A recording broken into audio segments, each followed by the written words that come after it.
Magic Johnson is now 66 years old, and the reality of his life looks very different from the days when he ruled the NBA. From a health battle that changed his life forever to personal losses, and the challenges that come with growing older in the spotlight, his story has become far more complicated than many fans realize. Let me catch you up. Magic arrived at East Lansing and became something the college game had rarely seen. A 6'9" point guard with court vision that bordered on supernatural. He averaged 19.5 points and 7.2 rebounds per game over his 13-year career in the NBA, and was best known for innovative no-look and bounce passes and a knack for making big plays in the clutch. Those numbers don't fully capture what it felt like to watch him play. He had a gift for making everyone around him better, feeding passes into spaces defenders didn't know existed. He dragged teammates into glory by sheer force of vision. He left Michigan State after 2 years to enter the NBA draft in 1979. The Los Angeles Lakers picked him 5th overall, and what followed was one of the most remarkable runs in professional sports history. In his very first season, he became the only rookie ever to be named the Finals MVP. He led the Lakers to 5 championship wins between 1980 and 1988, 5 in 9 years. He did it alongside Kareem Abdul-Jabbar, alongside James Worthy, and under the guidance of head coach Pat Riley. But there was never any question about who was the heartbeat of those teams. It was also at Michigan State where he met the woman who would become the most important person in his life. He and Cookie had met as students at Michigan State University in the 1970s. They dated on and off for years, the kind of relationship that kept getting interrupted by the magnitude of what his career was becoming, but kept finding its way back together. She was patient with him in a way that, looking back, seems extraordinary. She waited while the fame got bigger, while the endorsements piled up, while the championships arrived one after another. By 1991, they were finally married. The NBA in the 1980s was Magic's kingdom. He and Larry Bird had turned the whole league around, reigniting a rivalry between the Lakers and the Boston Celtics that had fans choosing sides the way people choose religions. Off the court,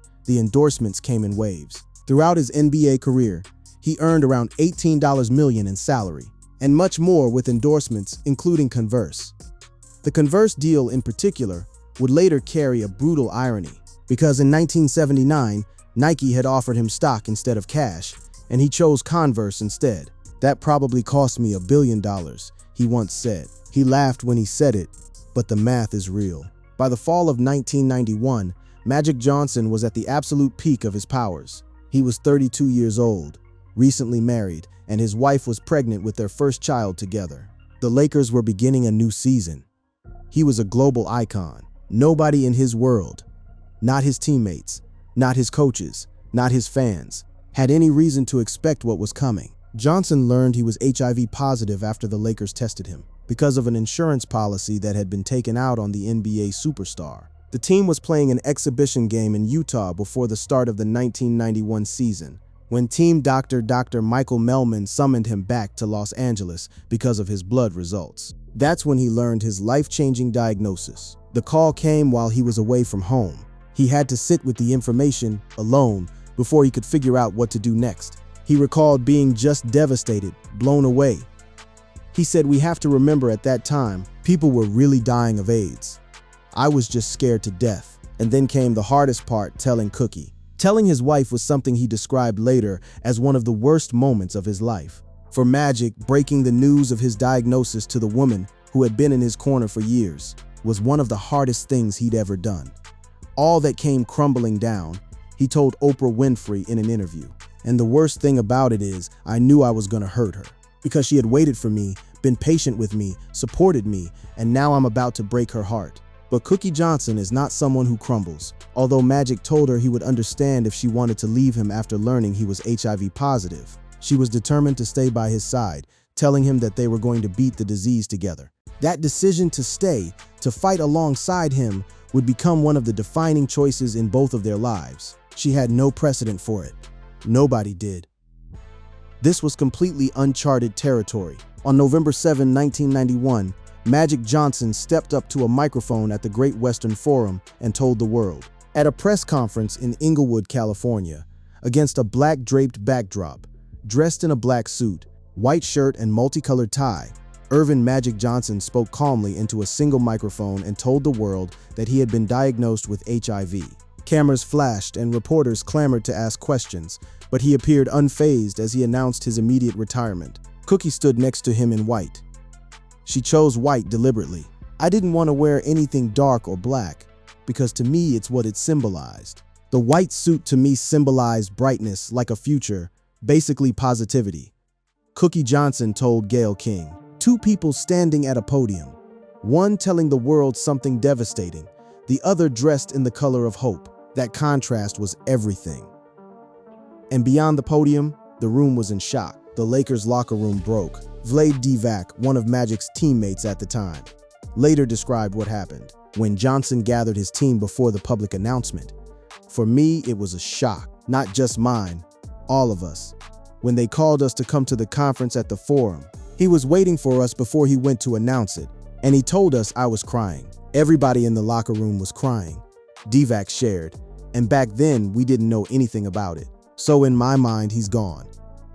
That one line from Divac captures exactly what the world thought in that moment. He's gone. Jerry Buss, the Lakers owner, couldn't hold it together either. According to Kurt Rambis, Dr. Buss ran out of the room and he ran by me and he was sobbing. And I had never heard a man sob before, and that shook me. These were not people who cried easily. These were men who had been around professional sports their whole lives. Men who had seen careers end and stars fade. But this felt different. This felt like death. And the public reaction was something the country had never quite seen before. At the time, many Americans saw AIDS as a gay white man's disease. Johnson, a straight black man, was one of the first sports stars to make his status publicly known. HIV was still seen as a death sentence at the time for those who contracted the disease. A black heterosexual sports hero standing up in front of the world and saying, "I have HIV." That was a seismic shift in how the entire country understood the virus. Magic was 32 years old. He had 5 championships. He had just gotten married. His wife was carrying their child.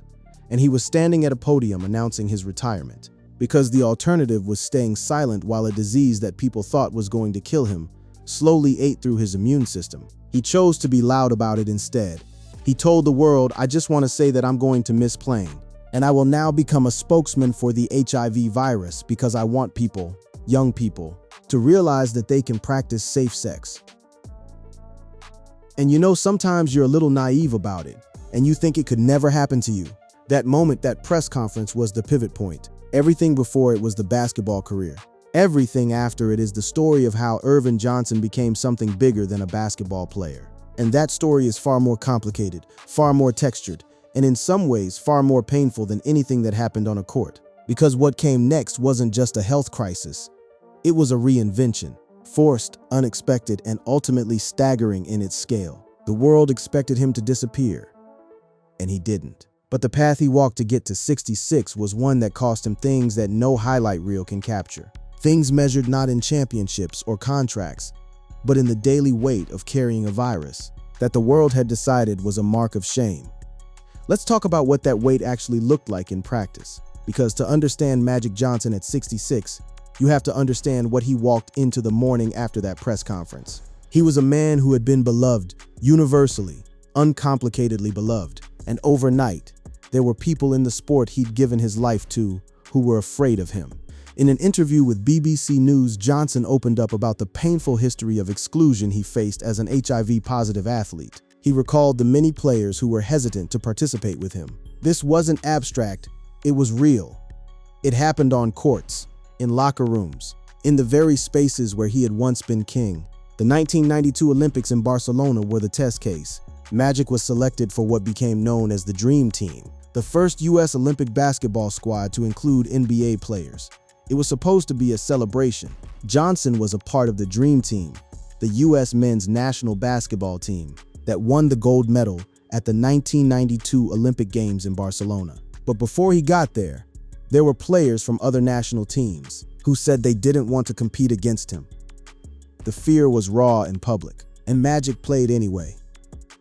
And the Dream Team won. The Olympic gold medal moment was, in Magic's own words, the greatest of his life. Not the 5 championships, not the finals MVPs.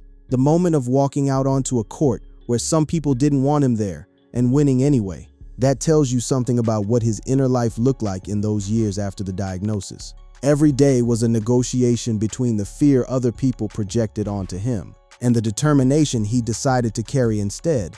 And yet the questions never stopped. False rumors about a cured Magic Johnson were gaining traction on social media for years. The idea that he didn't really have HIV, or that he'd been secretly cured, or that money had bought him some treatment unavailable to ordinary people.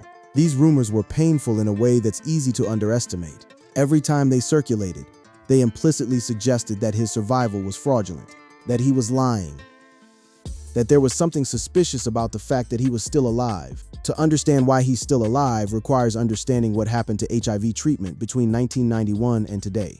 When he was diagnosed, only one medication, AZT, existed for treatment. That's it, one drug for a virus that science barely understood. The treatment was brutal, the side effects were significant, and for the vast majority of patients, it was a holding action at best. Not a cure, not even close to a cure. People were dying in enormous numbers, and the medical establishment was scrambling. What changed everything was what happened in the mid-1990s. Nowadays, people who contract HIV can take antiretroviral medications to maintain viral suppression. This means they experience slower disease progression, enjoy better overall health, and are less likely to develop opportunistic illnesses. What's more, people with an undetectable viral load don't transmit HIV to others through sex.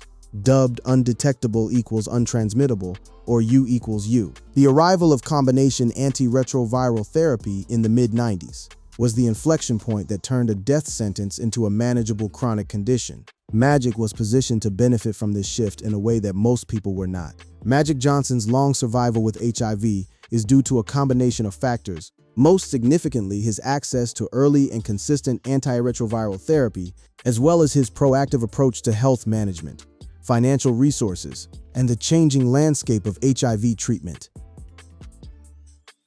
That word, financial resources, is doing a lot of work in that sentence. The medications that keep HIV suppressed are not cheap. Heart regimens can cost an average of $1.00 per month or more, depending on the source and type of drugs administered. For a man with Magic's resources, that cost was manageable for the millions of people in lower income communities who were being diagnosed at the same time.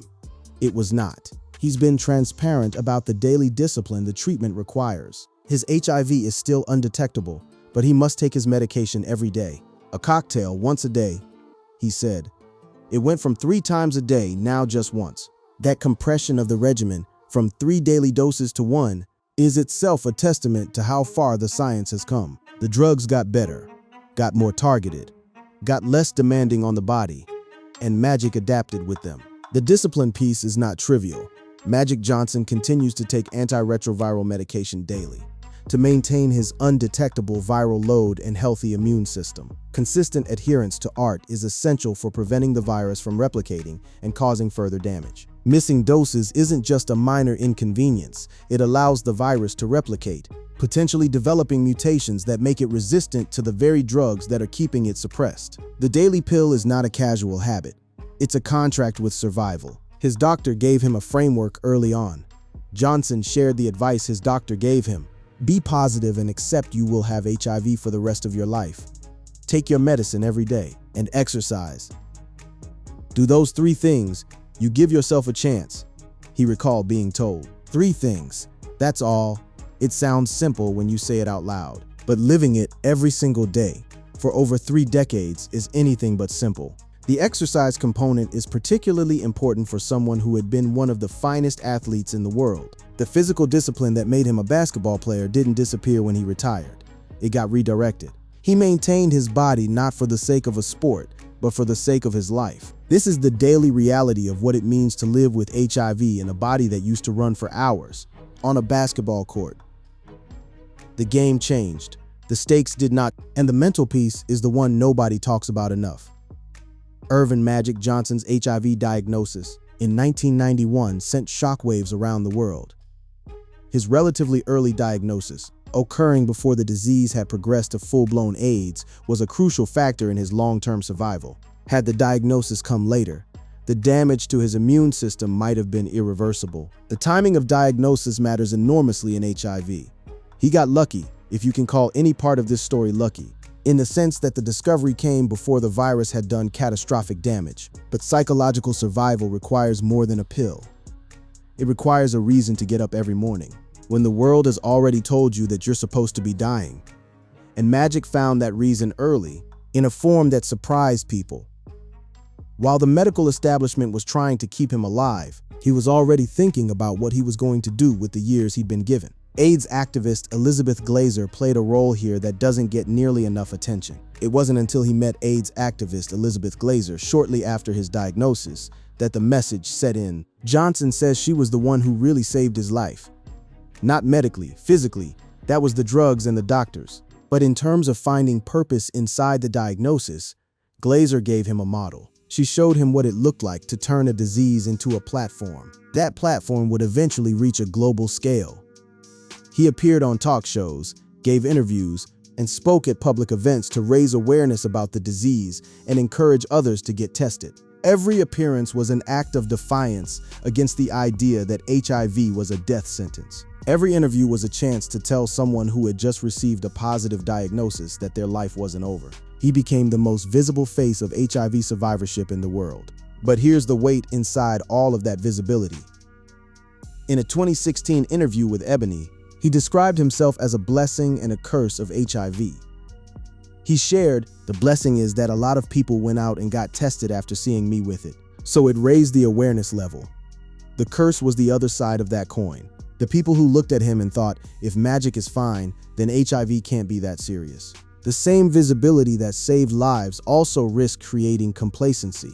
That tension, being the face of a disease while trying to warn people it's still dangerous, has defined his advocacy for over 3 decades, and it hasn't gotten easier with time. By making it to his 66th birthday, I was the curse and good for the disease, he said, during his keynote speech at the National Minority AIDS HIV conference in Washington, D.C. They saw me, and then they saw that I had been living this long life. But then they said, oh, if I get HIV, I'm gonna be good, because Magic is good, and we can't look at it like that. That's the thing about being a symbol. Symbols simplify, and HIV doesn't simplify. Black people represent around 13% of the US population, but account for roughly 39% of all new HIV diagnoses. 4 in 10 people currently living with HIV are Black, and 43% of all HIV-related deaths are Black. More than any other racial ethnic group in the US, Magic Johnson's survival is a medical achievement. But it has never been proof that the crisis is over. It was always, at best, proof of what becomes possible when someone has access to the right doctors, the right drugs, and the right financial resources. And now, with political winds shifting, the stakes have gotten higher again. With President Donald Trump's proposed budget cuts, drugs like the ones that kept Johnson alive could be harder to get for low-income Medicaid patients. The pipeline that saves lives depends on funding, and funding depends on political will. Magic is 66 and healthy, but the people he's fighting for are not all in his position. That's the reality he lives with every time he steps up to a microphone. So when people say that how Magic lives is sad, they're not entirely wrong, but they're not entirely right either. They're looking at the diagnosis and stopping there. They're not seeing what's beneath it or what's been built on top of it. The next part of this story is about what he actually built, and that part changes everything. Here's a number. The vast majority of Magic Johnson's wealth, over 97%, was generated after his basketball career ended. While his NBA earnings totaled approximately $40 million, his business acumen and strategic investments have multiplied that figure by more than 30 times. 30 times. From a man the world had counted out. The career ended in 1991. The money was just getting started. Let's be specific about what he built. Magic Johnson's net worth is about $1.5 billion in 2025 as per Forbes. That places him in a club so small it barely has a quorum. He's among an exclusive group of only 4 athletes to achieve billionaire status, joining Michael Jordan, LeBron James, and Tiger Woods. And unlike some of those names, his fortune wasn't built primarily on a playing career. It was built afterward, in the rubble of a retirement that nobody wanted. The first major move was Starbucks. After retiring from basketball, Magic Johnson made a successful transition into the business world with Magic Johnson Enterprises, a large conglomerate that includes urban Starbucks franchises through urban coffee opportunities. This wasn't just a celebrity licensing deal. He identified an underserved market, and put coffee shops into urban neighborhoods that the Starbucks brand had never seriously targeted. The franchises were profitable, and more importantly, they proved a model. If you build it in communities that others have ignored, they will come. He sold the Starbucks franchises in 2010 after running them for over a decade, and the proceeds became fuel for the next moves. But the Starbucks chapter established something critical about how Magic Johnson approaches business. He wasn't just buying into brands, he was solving a mismatch between what communities needed and what the market was providing. That insight drove everything that followed. Then came the sports ownership era. In 2012, he was part of an ownership group that purchased the Los Angeles Dodgers. This was the headline-making moment. A former NBA player buying one of the most storied franchises in Major League Baseball. The purchase price was over $2 billion, and Magic's group was one of the investors. The Dodgers went on to win the World Series in 2020.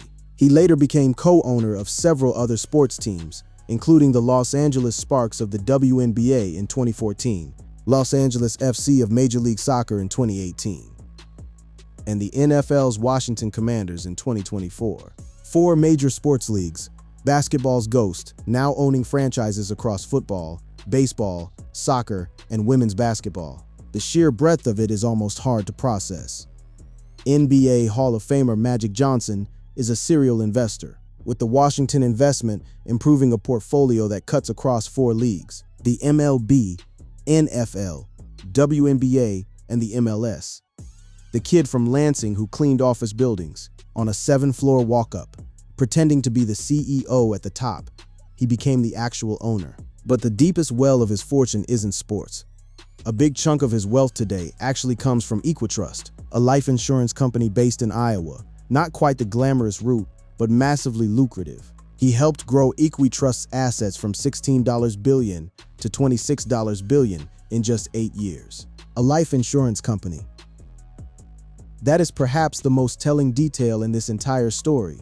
A man who was handed a terminal diagnosis in 1991 and who, decades later, built significant wealth through a company that calculates life expectancy for a living. It's almost too on the nose. The actuarial tables would have said his life was ending. The life insurance company he eventually controlled would have flagged his diagnosis as a liability. But he outlived every statistical projection, and he made money doing it. That makes him the second richest former NBA player, right behind Michael Jordan. There were missteps along the way. The Converse decision over Nike is the one he's most candid about. In 1979, Nike offered him stock instead of cash. He chose Converse instead. "That probably cost me $1 billion, he once said. The math checks out. Nike stock taken in 1979 would have been worth billions by the time the company became the dominant global sports brand it is today. Magic has always told that story on himself. No bitterness, no excuses. Just an acknowledgement that not every call is the right one. There was also the period at the Lakers front office.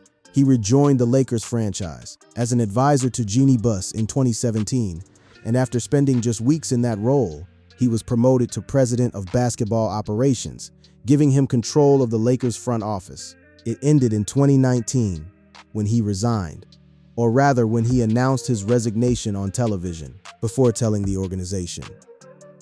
The whole episode had an air of discomfort about it, a reminder that the skills that make someone an extraordinary player and entrepreneur don't automatically translate to running a sports front office. But even that episode is telling.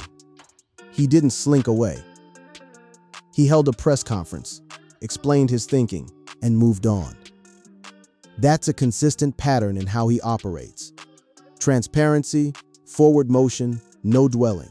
His doctor told him 30+ years ago to stay positive and keep moving. He took that advice so seriously, it became his entire operating philosophy. The business empire isn't just about money for him. He's talked about going into the community, own our business, and then put our people to work. This isn't empty rhetoric. The Starbucks franchises employed thousands of people in communities that had been systematically passed over by major corporations. The same logic applies to his involvement in the Sparks, investing in women's basketball before it was fashionable to do so. There's a thread running through everything he's built that ties back to the same communities where HIV is hitting hardest. and where economic opportunity has been most scarce. The Presidential Medal of Freedom was the formal acknowledgement of what he'd built. In recognition of Johnson's bravery and commitment to HIV advocacy, President Joe Biden awarded him the Presidential Medal of Freedom in 2025. The award is the highest civilian honor granted in the United States. He stood there at 65, collecting the highest civilian honor his country could give him. A man who had been told in 1991 that he was likely to die. The medal itself is almost beside the point. The fact that he was alive to receive it is the whole story. And the advocacy continues. In a half-hour talk that was part sermon, part call to action, and part locker room pep talk, Johnson recounted his journey from what he himself considered a terminal illness to his longevity. Strolling into the audience with his microphone, Johnson discussed the need to fight disinformation in the Black community, how he intends to continue advocating for funding to fight the virus and keep the public engaged. At 66 years old, still going into rooms, still making the case, still refusing to let the issue become old news. He's not doing this from a position of ease. The work of advocacy, the speaking engagements, the public appearances, the willingness to be the face of something painful and stigmatized, takes a toll that doesn't show up on a balance sheet. The 66-year-old raises awareness at schools, churches, and is satisfied he's been able to do so. Schools and churches, not just high-profile conferences and celebrity galas. He's in the communities doing the work that doesn't make the news, and yet the business empire keeps expanding.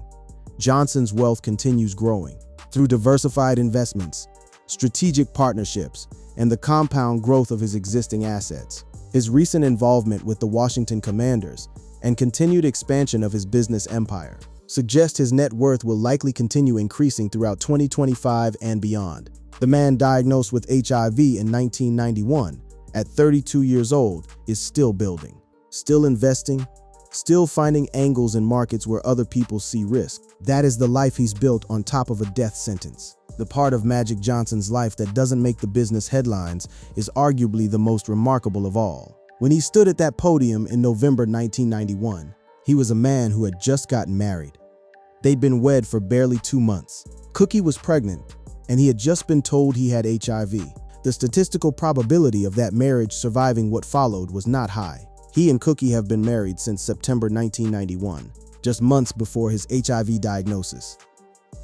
Their relationship, which began at Michigan State University in 1978, has endured over 3 decades of marriage and represents one of sport's most enduring partnerships. Cookie Johnson had to make a decision that most people never have to make. Her husband, a newlywed, a man she'd loved for over a decade, had just revealed he had a virus that most people believed was fatal. The world was watching. There was stigma attached not just to the disease, but to anyone connected to it. And she decided to stay. Neither she nor their son, Irvin Johnson III, have HIV. That detail matters enormously. It speaks to how seriously and how immediately the medical precautions were taken once the diagnosis came. The marriage has been tested in other ways too. There have been periods of difficulty, periods of public scrutiny about Magic's faithfulness in the years before and around the diagnosis. He's been candid about the fact that his HIV came from unprotected sex. Cookie, by her own account, processed those revelations privately and chose to move forward. She didn't perform forgiveness for cameras. She just stayed. And 34 years later, they are still together. NBA legend Magic Johnson and his wife Cookie Johnson are one of the most recognizable couples in Hollywood. The NBA star and entrepreneur have been together off and on for over 40 years, making them one of the rare couples in Hollywood that have had a long-lasting relationship. Despite trials and tribulations, that kind of longevity doesn't happen by accident. It happens through sustained daily choices to show up for each other. Their family has grown into something genuinely moving. They have 3 children, 2 together and 1 from Magic's earlier relationship. The retired point guard welcomed his first child, son Andre, with ex-girlfriend Melissa Mitchell in 1981. Magic shares 2 children with his wife Cookie, son EJ and daughter Elisa. Each of those children has grown up in the shadow of their father's fame and diagnosis, 2 enormous forces shaping what it meant to be a Johnson kid.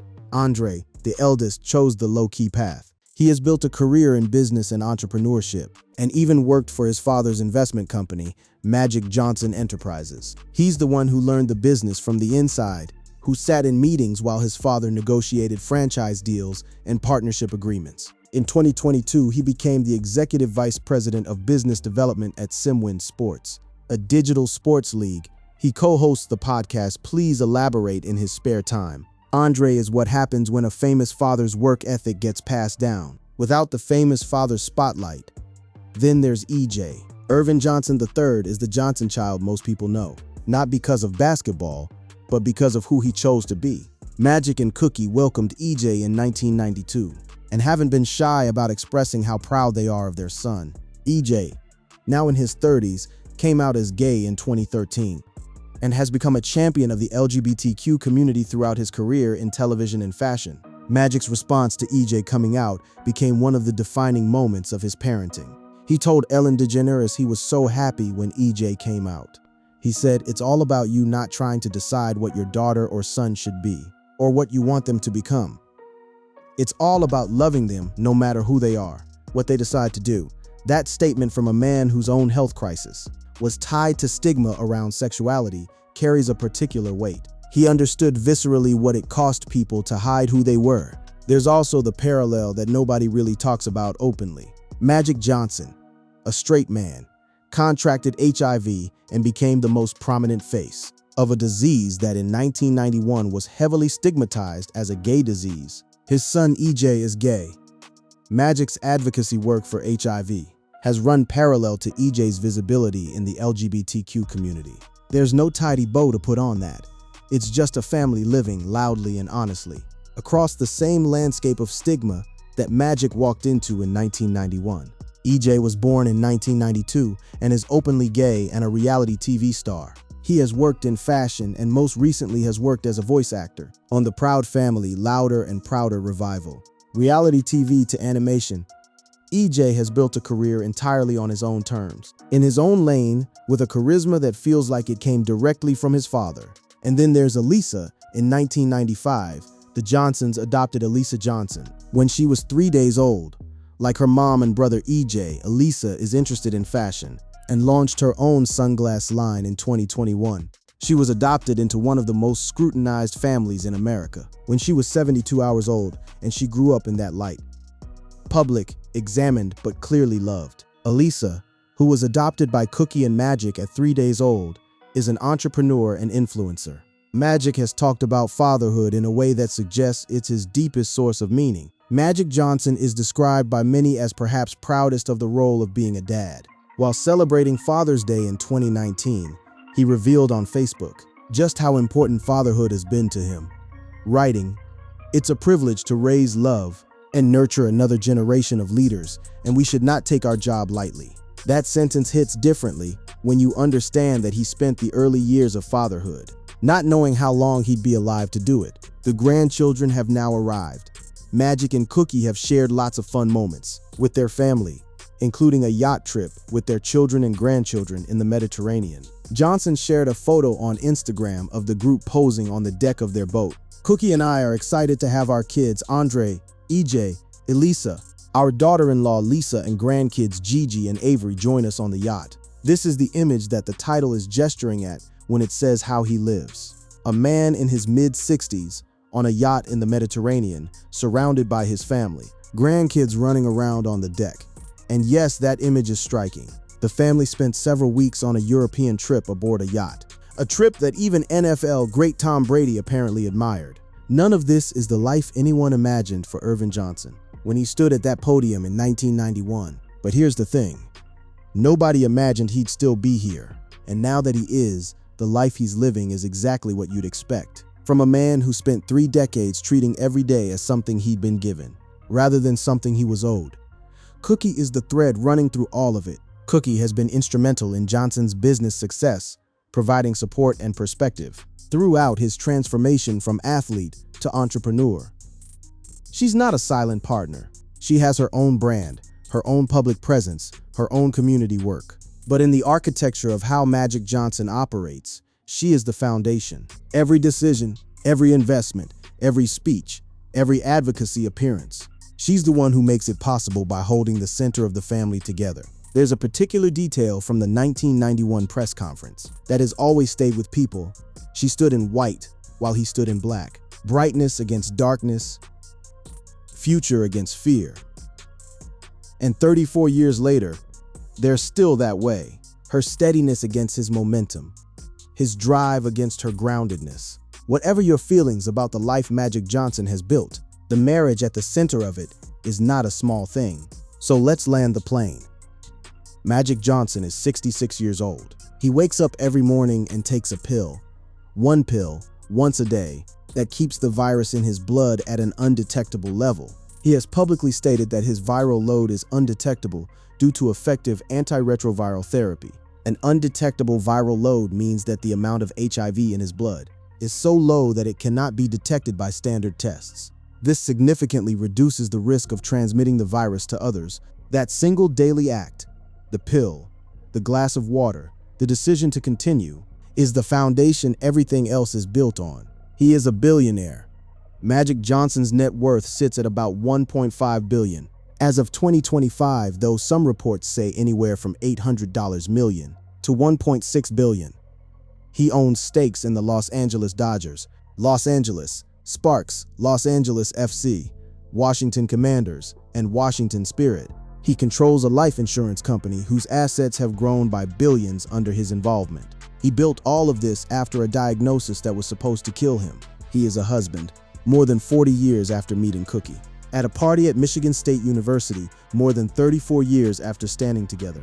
At the most harrowing press conference of either of their lives, they are still married, still traveling together, still photographed at galas and charity events, and yacht trips in the Mediterranean. Cookie says they make sure to carve out time for each other to keep the spark in their marriage. 40+ years. That's not a media story. That's a life. He is a father and a grandfather. 3 children who have each built their own lives in the slipstream of his. Andre in business, EJ in entertainment, Elisa in fashion. Grandkids named Gigi and Avery, who presumably will grow up, knowing their grandfather as the man who throws the best parties on the boat, and not primarily as the man who changed the national conversation about HIV. That generational shift is its own kind of victory, and he is still an activist, an NBA Hall of Famer, 5-time world champion, Olympic gold medalist, and wealthy businessman.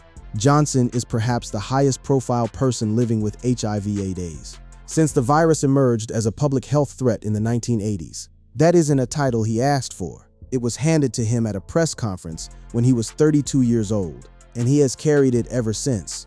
Not reluctantly, but with the kind of purposeful weight that only comes when someone understands what their visibility actually costs and what it can actually do. The National Minority AIDS HIV conference speech, the one where he talked about being a curse and good for the disease, is the clearest window into where his head is at 66. He's not triumphant in the way that a victory lap narrative would require. He's honest.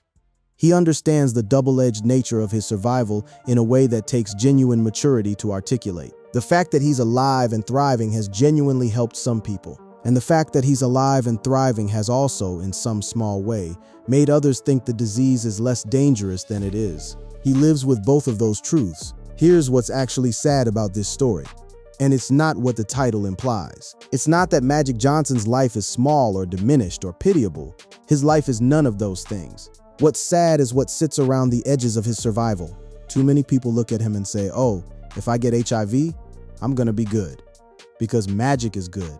And then they don't get tested, don't use protection, don't seek treatment, because they've decided that HIV in 2025 is fine, because Magic is fine. What's sad is that the same drugs keeping Magic Johnson alive are under threat for the communities that need them most. With proposed budget cuts, drugs like the ones that kept Johnson alive could be harder to get for low-income Medicaid patients. Magic has access to the best doctors in the world.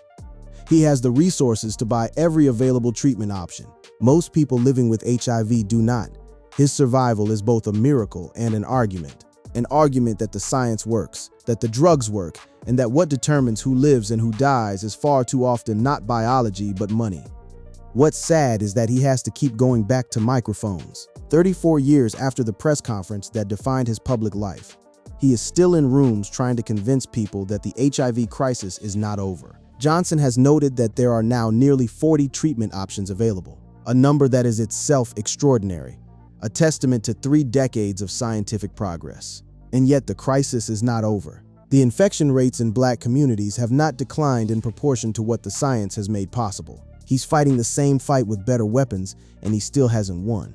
And what's sad is that the man himself has acknowledged what his survival cost. Not in dollars, not in medical appointments, but in the daily reality of being a symbol for something that is genuinely still killing people while the world congratulates you on your longevity. He can't just be Irvin Johnson, retired basketball player, grandfather, husband. He's also always Magic Johnson, the face of HIV. And that face has never been allowed to age out of relevance, because the disease never aged out of relevance. There is something else here though, something that pushes against the sadness. When Magic was diagnosed in 1991, the average life expectancy for someone with HIV who did not have access to effective treatment was roughly 10 years after infection. Modern antiretroviral therapies are the gold standard for treatment and are highly effective in suppressing the virus. These medications, when used properly and consistently, can allow those with HIV to live long, healthy lives. Magic Johnson is living proof of that. Living, breathing yacht riding, empire-building proof. The doctor's advice was 3 things: stay positive, take your medicine, exercise. And he did all 3, every day, for 34 years. The discipline that made him a 5-time champion on a basketball court got redirected into the discipline of staying alive. And then the discipline of staying alive got redirected into the discipline of building something worth staying alive for. At 66, he is in some ways more influential than he was at 32. The championship trophies are in a museum. The business empire is still growing. The family is intact and thriving. With nearly 40 treatment options now available, the disease that was supposed to end his story in 1991 has instead become the scaffolding on which his most important work was built. The story of how Magic Johnson lives at 66 is, in the end, not a sad one. It is a complicated one. It is a story full of loss. The loss of the basketball career he would have had, the loss of the privacy that comes with being a symbol, the loss of teammates and contemporaries who didn't survive the same disease. But it's also a story full of something that defies easy description. Call it determination. Call it grace. Call it the stubbornness of a man from Lansing who once sat in the CEO's chair on the 7th floor of an office building he was supposed to be cleaning, just to feel what it would be like. He felt what it would be like, and then he made it real. 3 decades after the world stopped to watch him say goodbye, he's still here, still building, still advocating, still married to the woman in the white suit. "I'm not a go-back person. I don't live in the past," he says. "I always live now and in the future. That's who I am." That's who he is at 66. A man carrying a virus that was supposed to have killed him, carrying a family he built on top of a death sentence, carrying a billion-dollar empire built on the margins everyone else left behind. An NBA Hall of Famer, 5-time world champion, Olympic gold medalist, and wealthy businessman. Perhaps the highest profile person living with HIV since the virus emerged as a public health threat in the 1980s. The title asks you if that's sad. Sit with that question for a second, because the answer isn't a clean yes or no.